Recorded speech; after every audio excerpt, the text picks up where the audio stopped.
Cumprimento a amada igreja com a paz do Senhor Jesus.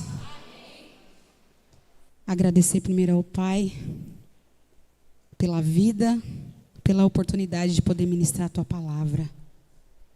Agradeço a liderança pela confiança e mais uma vez de estar aqui ministrando a palavra do Senhor.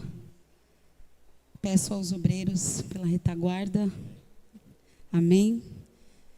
E peço aos irmãos e às irmãs que abram no Novo Testamento, no livro de 1 Coríntios, capítulo 3, versículo 16. É uma passagem conhecida, é um livro conhecido, que menciona sobre as divisões e contendas na igreja, esse capítulo. Propriamente o Senhor colocou meu coração para falar sobre o templo do Espírito. Quando a irmã Ana Lúcia falou que teria essa oportunidade, eu sempre vou ao Senhor orar. E o Senhor me direcionou para falar sobre esse tema tão importante que envolve a santidade. Todos encontraram? Amém? Diz assim a palavra do Senhor. No 1 Coríntios, capítulo 3, versículo 16. Não sabeis vós que sois o templo de Deus e que o Espírito de Deus habita em vós? Se alguém destruir o templo de Deus, Deus o destruirá. Porque o templo de Deus, que sois vós, é santo.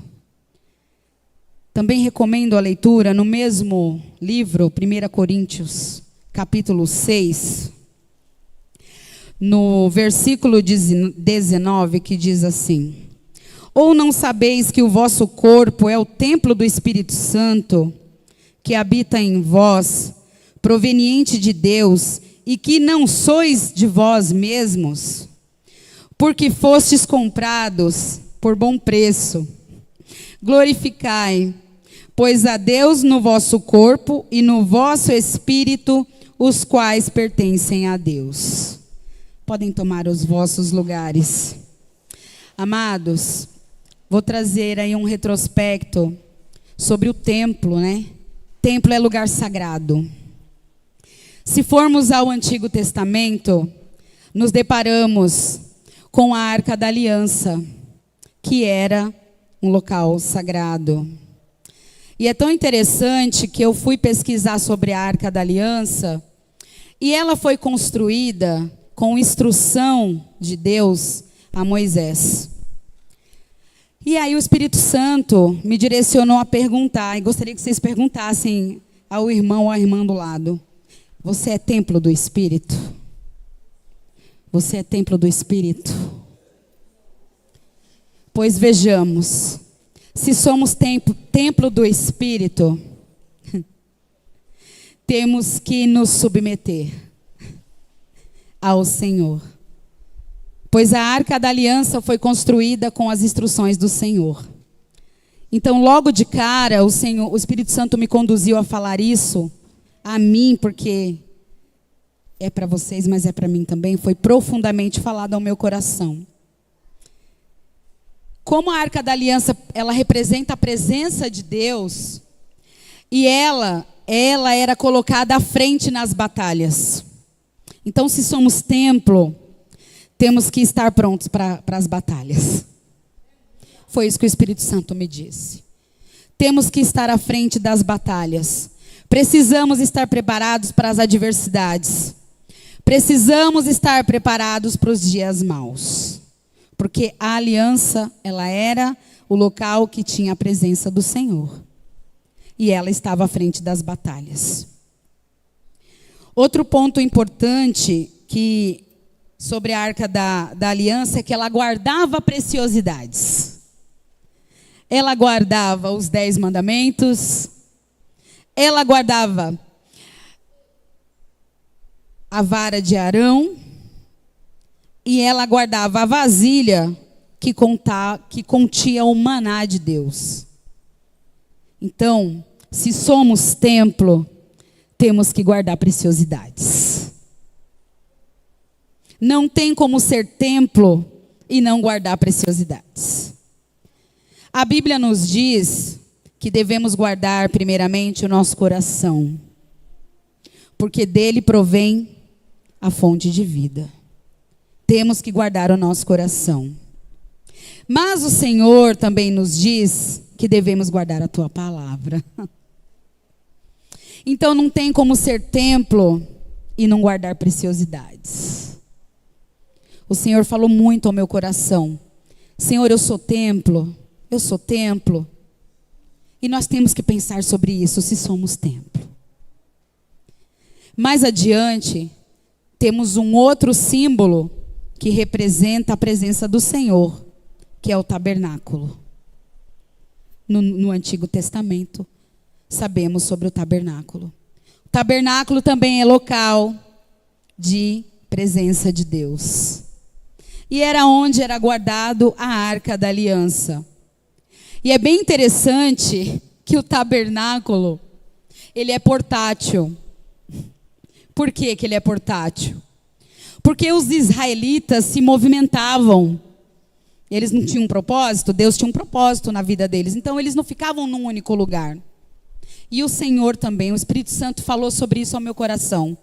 Quer ser templo? Se movimente. Quer ser templo? Saia do lugar. Quer ser templo? Dê lugar. Quer ser templo? Não fique só esperando, igual os passarinhos, quando esperam o alimento trazido pela mamãe para cair na boca. Aqui o Senhor disse, quer ser templo, tem que se movimentar. Quer ser templo, tem que orar, não tem jeito. Quer ser templo, tem que jejuar. Quer ser templo, tem que se consagrar. Quer ser templo, dê lugar para a manifestação dos dons espirituais. O Senhor não nos quer sentado nesse banco, esquentando o banco. O Senhor deu dons espirituais para todos nós. E todos conhecem os dons espirituais. Não é só administrar a palavra. O Senhor continua o mesmo de ontem, de hoje e de amanhã. Os dons espirituais de cura, de milagre, de profecia, de oração. Ô Senhor, quantos aqui podem ser grandes intercessores pela vida do outro? E por vezes enterra dons espirituais. Então que venhamos ver a importância do tabernáculo, que vivia em movimento, mas ele era sagrado. Então não tem como não falar da presença de Deus, não tem como não falar de ser templo e não falar de santidade. Elas caminham juntas. Após pensarmos, e eu fiz uma reflexão muito profunda sobre o que é ser templo. Mais uma vez, o tabernáculo também era local do quê? De adoração e sacrifício. Quer ser templo? Adore. Quer ser templo? Adore em todo o tempo. Não é só na igreja, é em todo o tempo. Adore em todos os locais que estivermos, nós temos que adorar. Sacrifício é renúncia. O Espírito Santo foi me conduzindo nisso. Sacrifício é renúncia. Quer ser templo, tem que renunciar. Não tem jeito. Quer ser templo, tem que renunciar às coisas do mundo. Quer ser templo, tem que fugir das iniquidades. Não tem como ser templo estar sujo, ou não seguir os padrões de Deus, ou não se submeter ao Senhor. Não tem como ser templo. Só tem como ser templo se permitir ouvir a voz do Senhor. Se permitir a ouvir a tua voz. Se permitir a fazer aquilo que Ele nos ordena. Não tem como ser templo se não se movimentar. Não tem como. Outro templo, que o estudo foi me direcionando e tudo foi fazendo um grande sentido, é o templo de Salomão. E esse é o que mais me chamou a atenção. O templo de Salomão, ele foi construído para ser um local sagrado. Para estar a presença de Deus. E ele era grandioso, né? Vistoso, bonito, de tamanho, de formosura. Só que ele perdeu a função dele. Teve um momento de perca de função. O templo deixou de ser sagrado. Por isso que ele foi destruído. Quando o Espírito Santo foi me conduzindo nessa palavra, eu falei: Senhor, tenha misericórdia de nós. Que venhamos ser pequenos. Eu fui pesquisar sobre o Templo de Salomão, e historicamente não há indícios daquilo que foi destruído. É como se a iniquidade o tivesse consumido. Quando o Espírito Santo foi me falando isso, vocês imaginam a grandiosidade do templo? E ele também guardava a Arca da Aliança, mas ele se perdeu na sua função. Quer ser templo, tem que ser pequeno. Quer ser templo, tem que ser humilde. Porque a gente corre o perigo de entrar na vaidade. A gente corre o perigo de entrar na soberba, de ficar vaidoso e se perder. Mas Deus é tão misericordioso, é tão bondoso, que o Espírito Santo está sempre lá, né? Nos despertando, nos chamando, para que a gente volte a uma realidade. Como o Templo de Salomão se perdeu, e aí eu fiquei: meu Deus, não há indícios na história de que foi encontrado nada. Vocês imaginam? Não foi encontrado nenhum escombro, nada. Não restou nada. Assim somos nós, né? Se não nos deixarmos sermos conduzidos pelo Espírito Santo de Deus, nós nos perdemos. O Espírito Santo, quando nós achamos que nós somos autossuficientes, ele se sente tão sufocado que ele vai se apagando. Vai se apagando. E aí a gente não sente mais a presença. Davi passou por isso. E ele clamou pela presença de Deus. Porque ele viu que é muito melhor estar nas mãos de Deus, mas sentir a presença. Por mais que ele pagou um preço, mas ele clamou em ter a presença. Em ter esse retorno da presença do Senhor. Se nós nos deixarmos sermos consumidos pela iniquidade, o que sobrará de nós? Qual o sentido? É forte, né, irmãos? Para mim foi muito forte. Quando o Senhor me deu essa palavra, eu falei: Senhor, eu sou templo. Quando o Senhor me deu a direção de falar sobre o templo, eu tive uma imagem que me deixou muito preocupada. Eu até compartilhei disso quando eu dei aula para a mocidade na escola bíblica. Eu sonhei com um vaso sanitário, brilhoso assim, sabe, por fora, bem brilhoso. Mas quando eu levantava a tampa, escorria as fezes. Sabe, diarreia? Escorria pela tampa. Imediatamente eu levantei e fui orar. Senhor, tenha misericórdia de nós. Porque eu falei: Senhor, se for eu que por fora estou bonita e por dentro estou assim, Senhor, não me abandone, me desperte. Aquilo mexeu muito comigo. E o Espírito Santo me falou: fala, minha igreja. Irmãos, não adianta estar bonito por fora. E por dentro está dessa forma. É templo. A palavra que nos diz, o que a palavra nos diz? Que somos santo. Isso tem um peso. Isso tem um peso. Quando vamos para o Novo Testamento, quem é templo? Sou eu, é a irmã Lúcia, é a irmã Mara, a irmã Nair, somos todos. No Novo Testamento, todos somos templo do Espírito Santo. E aí, o que nos faz pensar Será que todos, essa pergunta que eu fiz em todo o tempo do meu estudo, somos todos templo do Espírito Santo? E aí eu fui lá em Efésios, olha lá, Efésios capítulo 1, versículo 13, que diz assim: em quem também vós estáis, depois que ouvistes a palavra da verdade, o evangelho da vossa salvação, e tendo nele também crido, fostes selados com o Espírito Santo da promessa. Ser selado tem a ver com a conversão. Com a conversão. O que é ser convertido?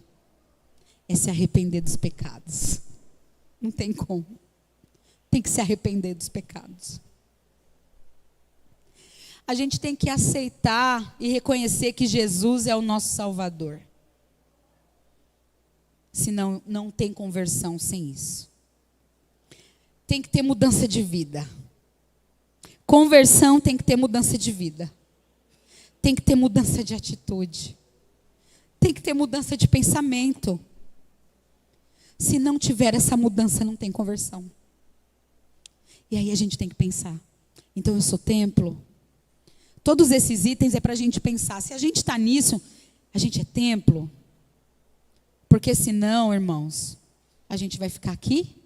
Jesus volta. E aí tem gente às vezes que pode ser que não seja templo. E aí não vai adiantar mais. Agora é tempo. Quando o Senhor me deu essa palavra, eu falei: Senhor, obrigada. Obrigada por me dar a oportunidade de pensar se eu sou templo. Porque eu quero ser templo. Eu quero ser templo. E eu creio que vocês também querem ser templo. Ser convertido é se submeter ao Senhor. Não tem como não se submeter ao Senhor. Não tem conversão sem se submeter à direção de Deus. E aí o Espírito Santo foi me falando. E o que Deus exige dos seus templos? Aí é a pergunta. Ele exige um ambiente santo. Ele exige um ambiente santo. Temos que ser santificados. Sabe o que é ser santificado? Primeiro, quem é santificado é separado para um propósito. E nós fomos separados para um propósito. Pois fomos criados para quê? Para glorificar ao nosso Deus. É para isso que nós fomos criados. Nada mais do que isso, mas para reconhecer a glória do Pai em tudo. É em tudo, não é em coisinhas, é em tudo. Isso faz parte de ser santificado. Ser santificado, sabe o que é? Você estar à frente do pecado. Olha lá. Você está frente a frente com o pecado. Mas você tem uma sensação de liberdade de que você tem o poder no pecado. Você tem o poder de negar o pecado. Assim como fez José. José era santificado. Ele foi escolhido por um propósito. E ele fugiu do pecado. Ele fugiu do pecado. Isso é ser santificado. Para ser templo tem que ser santificado. Não tem como não ser santificado. O que mais que o Senhor fala para nós? Isso é uma escolha. Vocês entendem que isso é uma escolha? Quando a gente está frente a frente ao pecado, e nós estamos frente a frente ao pecado diariamente, não é isso? Diariamente somos confrontados pelo pecado, mas nós temos o poder da escolha. A escolha é nossa. E eu quero compartilhar uma passagem que eu até compartilhei domingo na escola bíblica, uma passagem importante no livro de Deuteronômio 30, se vocês puderem abrir, para a gente fazer uma leitura, que é uma passagem muito conhecida, que é quando o povo faz... Aqui. das escolhas. Depois eu compartilho do bezerro de ouro. O que Moisés indaga ao povo? Que o povo tem escolha. E é disso que eu quero falar para vocês, da escolha. No capítulo 30, olha o que diz. Se vocês lerem todo ele vai falar. Moisés fala ao povo sobre a escolha. O que mais me chamou a atenção aqui no versículo 3, olha o que diz a palavra. Então o Senhor teu Deus te fará voltar do teu cativeiro e se compadecerá de ti. Se formos no 9, diz assim: e o Senhor teu Deus te fará prosperar em toda a obra das tuas mãos. Mais à frente no capítulo, Deus fala assim com o povo, no versículo 16. Porquanto te ordeno hoje que ames ao Senhor teu Deus, que andes nos seus caminhos e que guardes os seus mandamentos, para que vivas, te multipliques e o Senhor teu Deus te abençoe na terra a qual entras a possuir. No 17, porém, se o teu coração se desviar e não quiseres dar ouvidos e fores seduzidos para te inclinares a outros deuses e os servires, então eu vos declaro hoje que certamente perecereis. Não prolongareis os dias na terra a que vais, passando o Jordão, para que entrando nela a possuas. Os céus e a terra tomo hoje por testemunhas contra vós, de que tenho proposto a vida e a morte, a bênção e a maldição. Escolhe, pois, a vida, para que vivas tu e a tua descendência, amando ao Senhor teu Deus, dando ouvidos à sua voz e achegando-te a Ele, pois Ele é a tua vida e o prolongamento dos teus dias. Moisés, né, nesse capítulo, o que ele mostra ao povo? As escolhas. O que vocês escolhem, né? Bênção ou maldição? Vida ou morte? É uma escolha. É disso que diz a palavra do Senhor. Nós escolhemos nos render ou não ao pecado, é uma escolha. Só que a sensação e a liberdade de saber que temos o poder em fugir do pecado, gente, eu acredito que cada um aqui já deve ter vivido essa experiência. O nosso coração se enche de alegria quando a gente foge do pecado.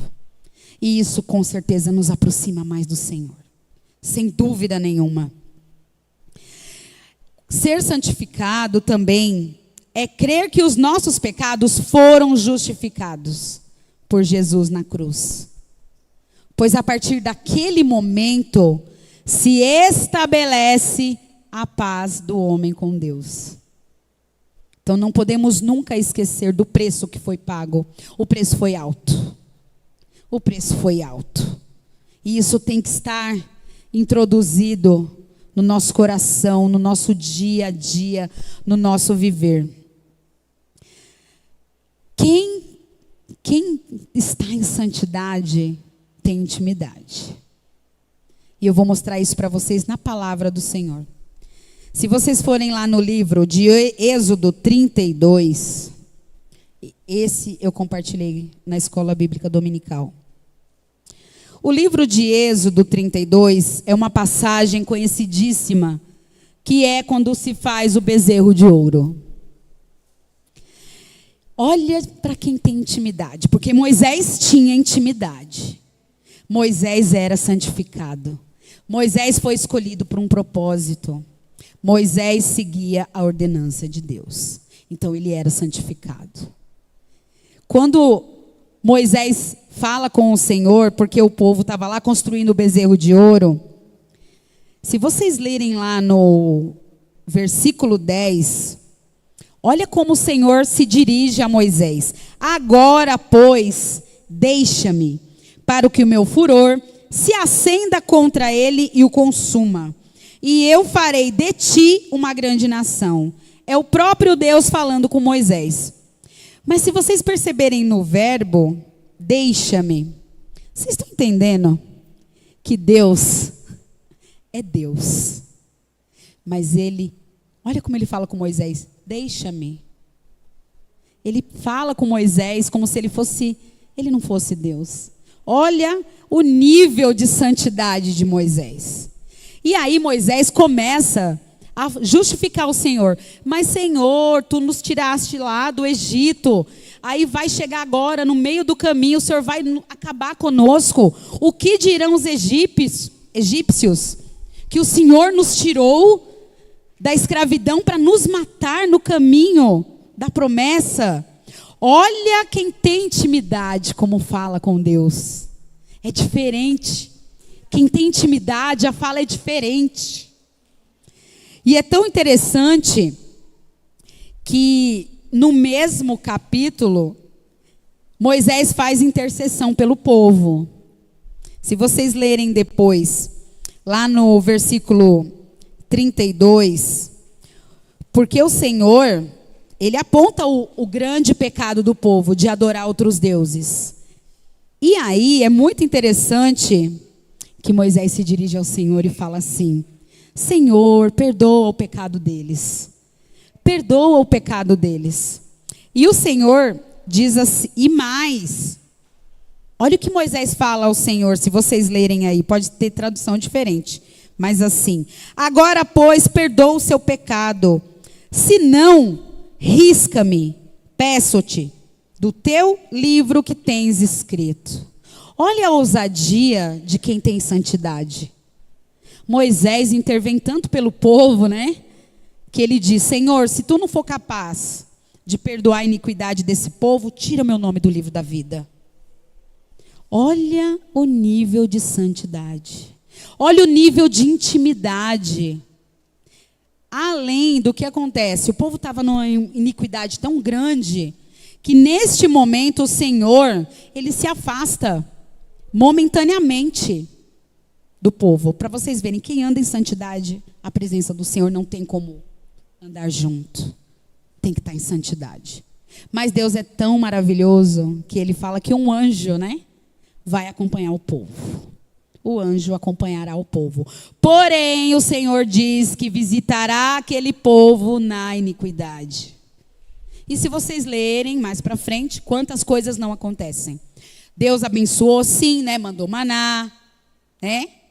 A coluna de fogo. Ele cuidou do povo na caminhada durante 40 anos. Mas o povo pecou muito também. Então, o juízo de Deus se fez muito presente, né? Chão se abriu para o povo cair. Teve lepra. Teve vários momentos muito complexos. Por quê? Porque naquela época, da mesma forma que o poder de Deus se manifestava fortemente, o juízo dele também. É disso que se trata. E quando Deus caminha conosco, ele nos ama, mas ele não abre mão da tua justiça e da tua santidade. Não há negociação, entende? Não há negociação. E aí, voltamos ainda a pensar sobre a santidade. Quando pensamos em santidade, o que diz a palavra que nós lemos aqui no livro de 1 Coríntios? Que temos um dono. Né? Nós não temos um dono? Nós temos um dono. E a casa, o templo tem que estar como? Para estar em santidade. Limpo, organizado, não é isso? Cheiroso. Tem que estar desse jeito. Porque se não tiver desse jeito, o dono não vai ficar. E aí o que acontece? Quando nós começamos a achar que somos donos de tudo, agimos sem a submissão de Deus, sem ouvir a voz do Espírito Santo, sabe o que acontece? Como eu falei, o Espírito Santo vai se sufocando. Ele vai se sufocando de uma forma que ele vai apagando. E aí fica no escuro. Todo mundo aqui já passou pela experiência de ficar no escuro pleno. Uma vez eu fiz uma experiência para ver o escuro pleno como era, porque dentro de casa nem sempre dá para ver o escuro pleno, né? Porque tem uma luzinha, né, de um eletrodoméstico, a luz da rua. Eu estava viajando para o interior de São Paulo, lá em Laranjal Paulista. E lá é tudo matão, né? Não tem luz. E aí eu falei, deixa eu apagar tudo os farol. Apaguei tudo. Mas eu estava andando devagarzinho, porque era rua de terra, né? Gente, é um desespero. É um desespero sem tamanho, porque não tinha nem vagalume. Sabe que nem vagalume? Não tinha nem vagalume.